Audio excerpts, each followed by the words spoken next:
Welcome, colleagues and practitioners, to this clinical masterclass on Willow, Salix vitellina. Today, we are addressing one of the most clinically challenging emotional patterns encountered in holistic practice: chronic bitterness, the victim complex, and the externalization of blame. We have titled this lecture Reclaiming Personal Power, the Deconstruction of Resentment, because the Willow matrix represents a state where an individual has surrendered their sovereign agency to external circumstances. They view life not as an arena of growth but as an unfair trial where they are perpetually the persecuted victim. Over the course of these 38 slides, we will deconstruct the architecture of this emotional state, analyze Dr. Bach's foundational vision, map its botanical signatures, trace its developmental trajectory, evaluate its somatic expressions, and master its differential diagnosis. Let's begin.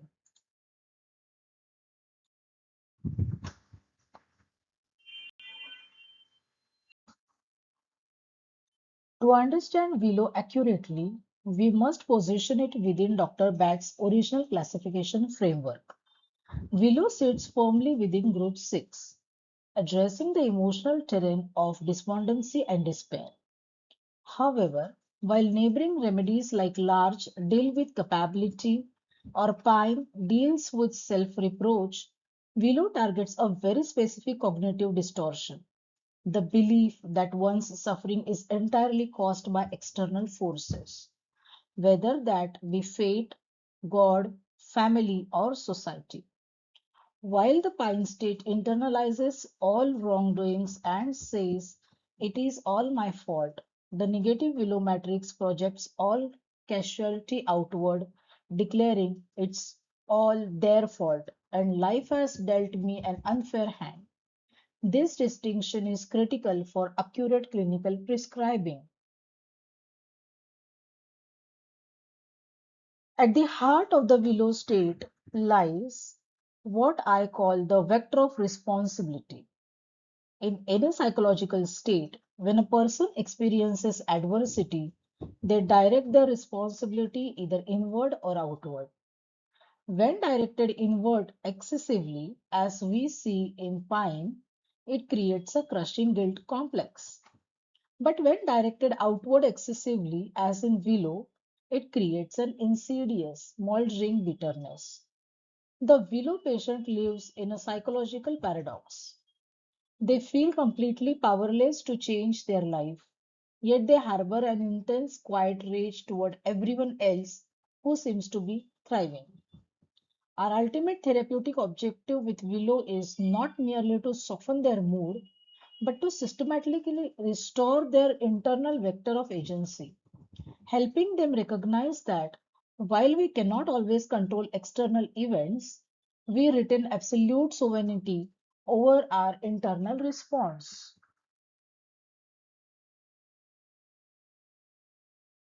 Let us examine the architecture of bitterness.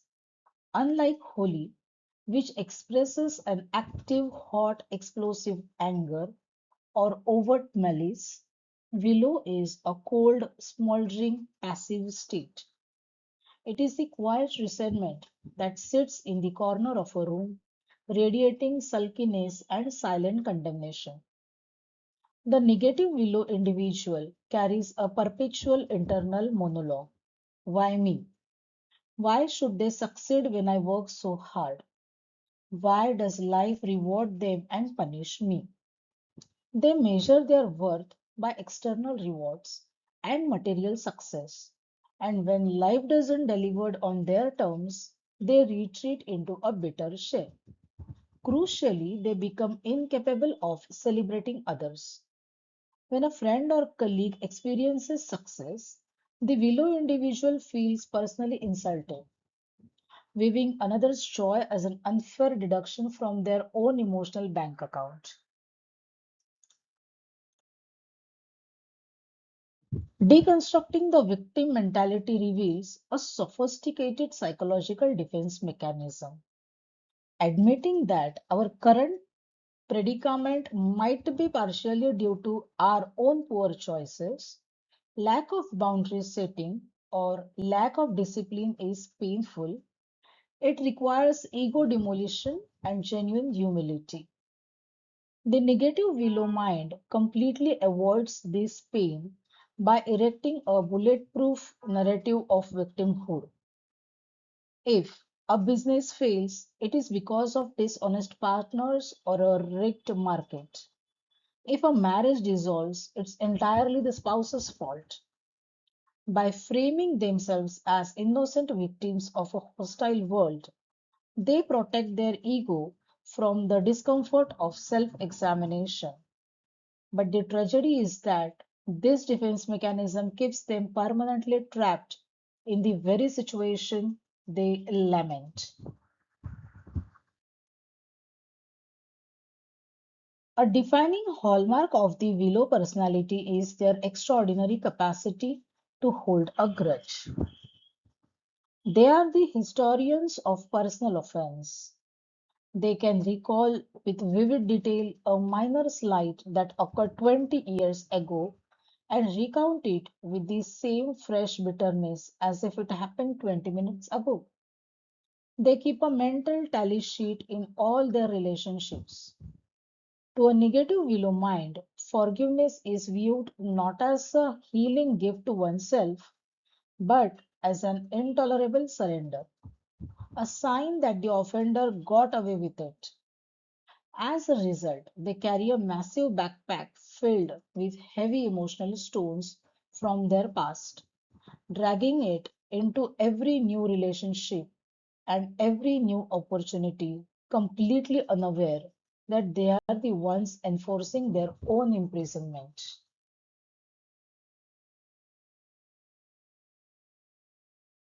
Practitioners frequently report immense frustration when working with unintegrated willow states because of a phenomenon we call the refusal to be pleased.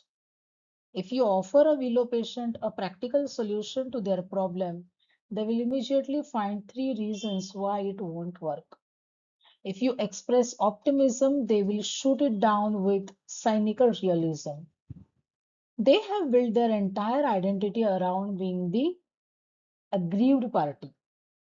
Therefore, solving the problem threatens their underlying identity. They accept help begrudgingly, only to complain later that the help wasn't good enough or came too late. Eventually, friends, family, and therapists tire of this relentless negativity and pull back, which the willow mind promptly uses as definitive proof of its original premise. See, I told you, nobody truly cares about me. Let us trace the dynamic behavioral flowchart of the willow loop. This is not a static mode, it is a self-reinforcing, degenerative cognitive process. It begins with an external setback or perceived injustice. Rather than assessing the situation objectively, the willow filter immediately projects blame outward. Next, instead of addressing the issue directly through open, honest communication, the individual enters a stage of sulky withdrawal and passive aggression. They drop their shoulders, pout, give the silent treatment, or make sarcastic comments. Naturally, those around them become fatigued by this cold atmosphere and begin to distance themselves. The willow individual observes this distancing and concludes, I knew it. People always abandon me when things get tough. They look closest, lacking the individual deeper into locking the individual deeper into bitterness. Unlike remedies that expresses distress through vocal confrontation, Willow operates almost entirely through passive aggression and emotional withholding. Withholding is the primary weapon of the Willow state. They withhold praise when a family member accomplishes something great. They withhold affection when a partner asks for connection. They withhold enthusiasm during celebrations. They have learned that sulkiness and heavy dramatic sighing are incredibly effective tools for manipulating the emotional temperature of a home or office. It allows them to exert immense power over others without ever having to take the risk of direct vulnerable confrontation. As clinicians, we must train ourselves to recognize this heavy weight blanket of unspoken resentment in the consultation room.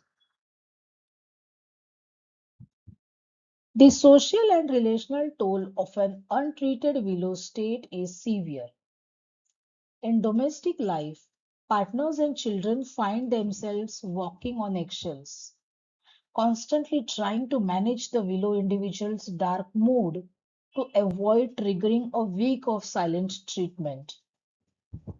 In professional settings, willow manifests as the perpetually disgruntled employee, the one who sits at the back of staff meetings, smirking, making cynical remarks, and positioning the moral of younger staff members. In therapy, these patients will try to recruit you into their victim narrative. They want you to agree that their spouse, boss, or parents are monsters. As a practitioner, your boundary must remain firm. You must validate their felt pain without validating their distorted premise that they are helpless victims. The true tragedy of willow state is paralyzed self agency. By insisting that their happiness depends on other people apologizing, changing, or giving them what they deserve, willow individuals effectively hand over the steering wheel of their lives to the very people they claim to despise. They sit in the back seat, complaining about the direction of the vehicle, yet refusing to take the wheel. Years, sometimes decades, pass in this state of bitter stagnation. Talents lie unused, opportunities are ignored, and creative potential rots. The core resolution of the Willow remedy is to awaken the individual to this profound realization. My life is my responsibility. I do not need the world to apologize to me for me to live a brilliant, meaningful life today.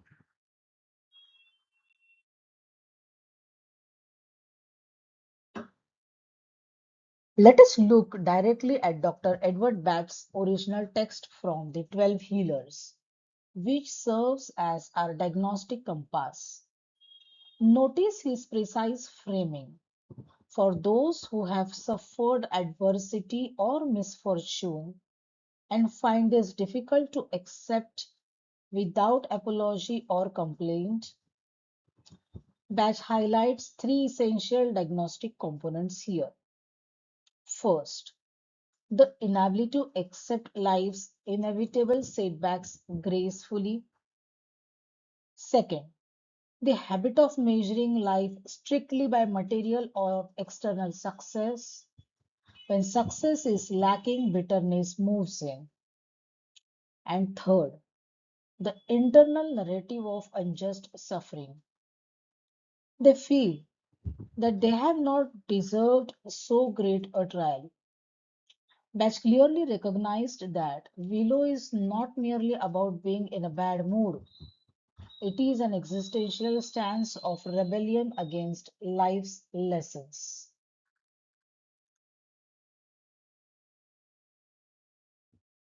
To simplify clinical assessment, we consolidate Batch's observations into a clear diagnostic triad.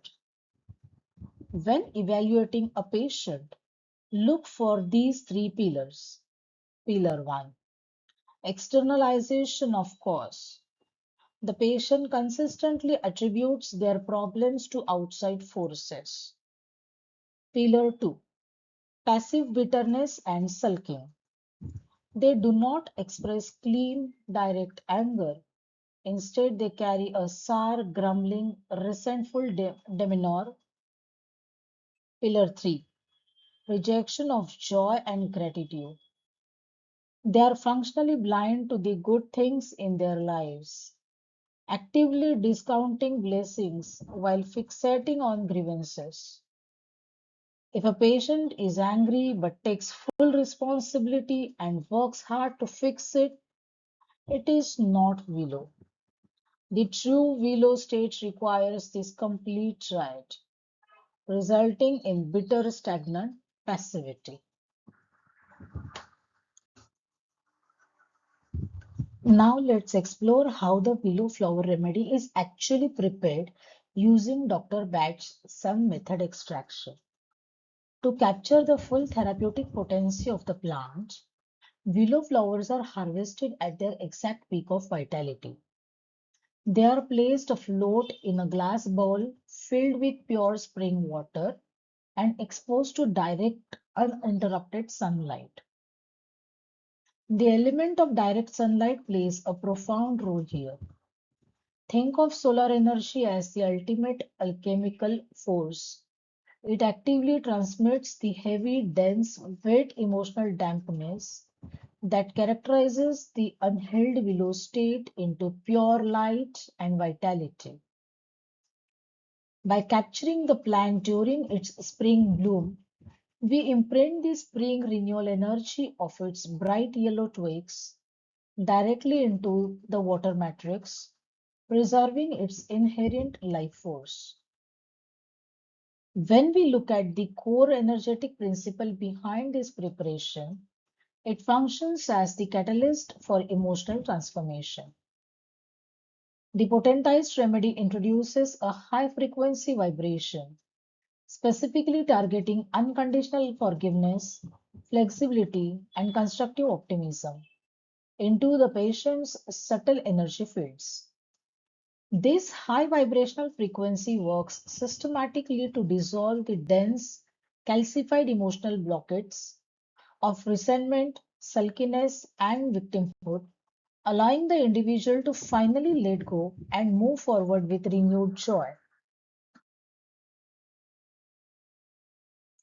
Let us move to the botanical signature of the plant itself. The remedy Salix vitellina, commonly known as golden willow, offers a rich illustration of how physical botanical characteristics mirror human emotional pathology. Belonging to the Salicaceae family, Salix vitellina is recognizable by its golden yellow twigs, particularly striking during winter. Historically, willow bark is the original botanical source of salicin, from which modern aspirin was derived. This provides our first biochemical clue to its affinity for treating inflammation, pain, and physical stiffness. Where does the willow tree choose to root? It grows predominantly in damp, waterlogged soils along river banks, marshes, and waterlands. In botanical doctrine, water represents the emotional body. The willow thrives in standing stagnant moisture without rotting. This mirrors the willow personality state perfectly. An individual who sits in stagnant, unexpressed emotional resentment for years without processing or resolving it, yet surviving within that heavy dampness. Observe the branches of the willow tree. They possess extraordinary flexibility. They can bend drastically in heavy winds without snapping.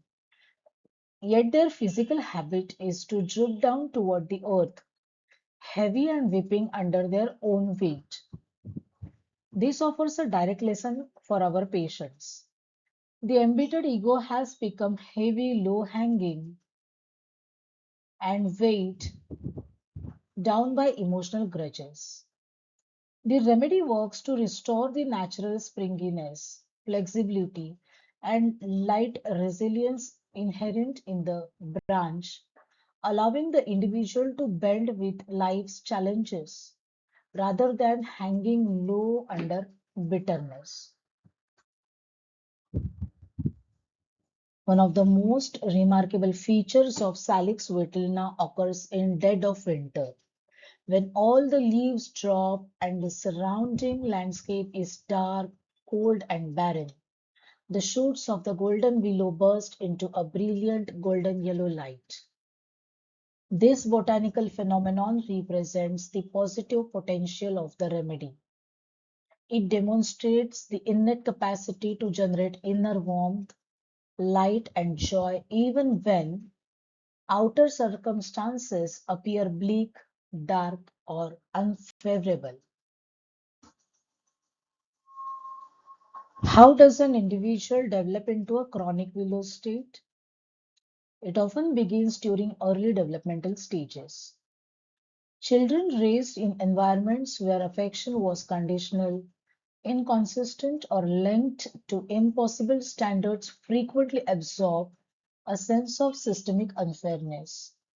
Experiencing favoritism among siblings or unacknowledged efforts lays the groundwork. Over time, when legitimate childhood grievances are repeatedly ignored, the individual adopts victimhood as a permanent survival identity. In adult life, the willow state can be triggered by sudden severe adversity that the individual lacks the integral resources to integrate.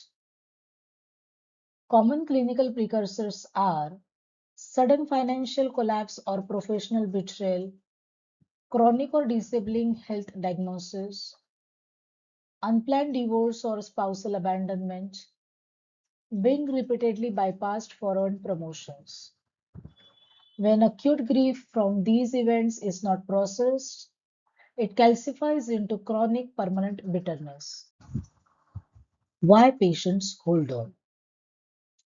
Why do patients unconsciously cling to their resentment? Because victimhood offers strong psychological secondary gains. What are these key gains? First, the responsibility shield.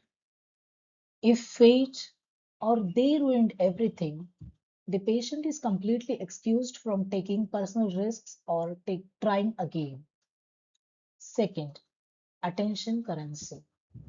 The narrative of suffering becomes a primary mechanism to elicit sympathy and care. Third, moral superiority. Staying the blameless victim maintains a sense of moral high ground over perpetrators. The unexpressed bitterness eventually manifests physically. The body becomes as sour and rigid as the mindset. What are these somatic manifestations? First, in musculoskeletal system, we see chronic joint stiffness and reduced spinal flexibility. Second, in hepatobiliary system, we see stagnant liver and gallbladder tension. Third, in gastrointestinal system, we see acid reflux, chronic sour stomach, and sluggish digestion. Traditional medical systems directly associate emotional bitterness with liver and gallbladder dysfunction, manifesting as bile stagnation and hepatic congestion. The constant internal grumbling often represents clinically as hyperacidity, heartburn, and a literal sour taste in the mouth. Constipation and sluggish gut motility mirror the patient's psychological refusal to let go of old grudges. Long-term holding of resentment causes sustained muscular tension, particularly around the joints, neck, and shoulders. The physical frame refuses to bow or yield to life. Here we see a classic doctrine of signatures connection. Willow Bach provided humanity with salicin for arthritic joint pain, directly corresponding to the physical joint stiffness caused by Willow type emotional states. Carrying a long-term grudges requires immense emotional energy. Sustained resentment keeps the nervous system in a low-grade stress state, elevating cortisol levels.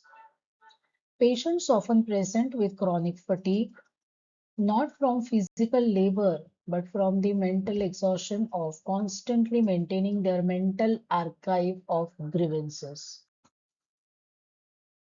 It is crucial in clinical practice not to confuse willow with holly. Willow is cold, smoldering bitterness and self-pity. Holly is hot, active jealousy, hatred, and suspicion. Willow is cold, passive, sulky, and expresses via silent withdrawal. Holly is hot, explosive, and expresses via direct confrontations and outbursts. Willow says, life has been unfair to me. Holly says, I suspect or attack them. Willow and pine sit on opposite sides of responsibility spectrum. Willow projects blame outward. Pine projects blame inwards.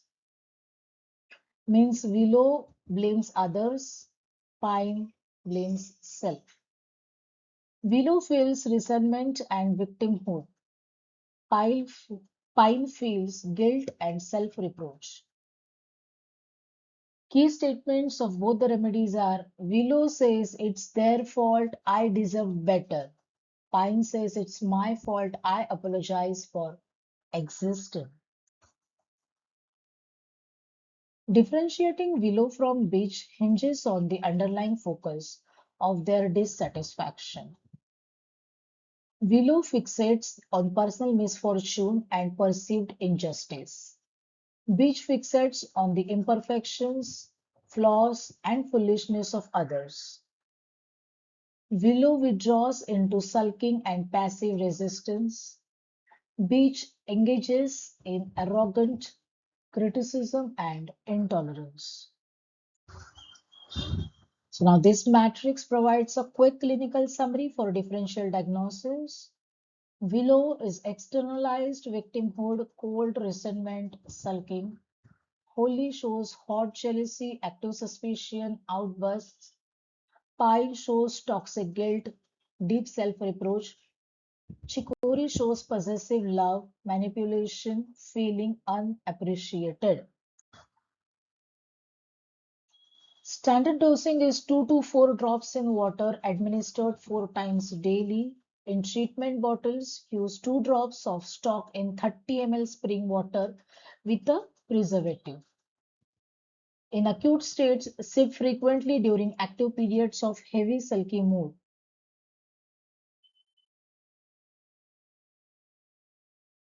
Formula partners. With Star of Bethlehem, when resentment stains from past unintegrated trauma. With Holy, when cold bitterness shifts into active anger. And with Large to support the confidence when initiating new endeavors. Psychological thresholds in treatment. Stage 1. Resistance phase.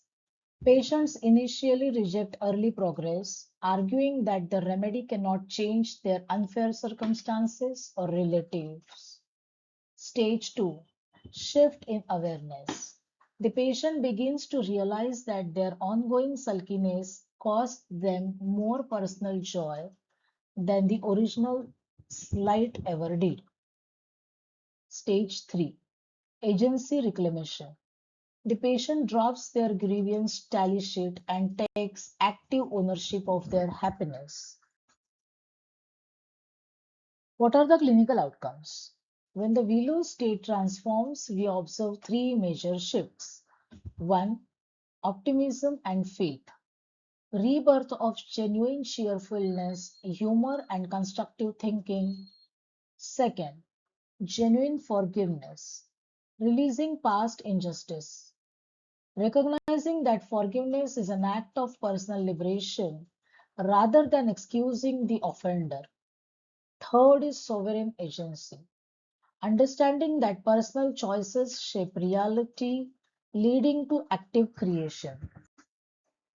Now, here we will see one clinical case of a patient, 48 years old corporate employee, was passed over for a promotion 3 years prior. He presented with severe cynicism, acid reflux, marital coldness, and heavy sulking. His core belief was, why try when management favors incompetence? He was prescribed Willow and Elm. By month 3, he recognized his own passive role in team communication.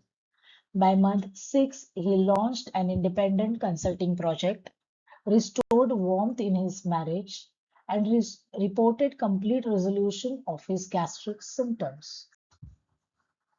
In clinical practice, listen for the phrases like it's not fair, why me, or they ruined my life. Observe slumped posture, heavy sighing, jaw tightness, and a rigid spine during the interview. Practitioner boundary rule is validate their felt emotional pain without validating their premise of helplessness or external blame. Determine if emotional expression is active, explosive rage or cold, smoldering sulkiness. If cold and sulky, proceed with Willow. When the patient presents with the diagnostic triad, external blame, passive bitterness, and rejection of gratitude, prescribe Willow as the primary remedy. The responsibility audit. Have the patient list their major grievances, then identify at least one personal choice they made in each scenario that influenced the outcome. Second, daily gratitude counterweight. For every complaint or slight noted during the day, require the patient to write down two on positive blessings received.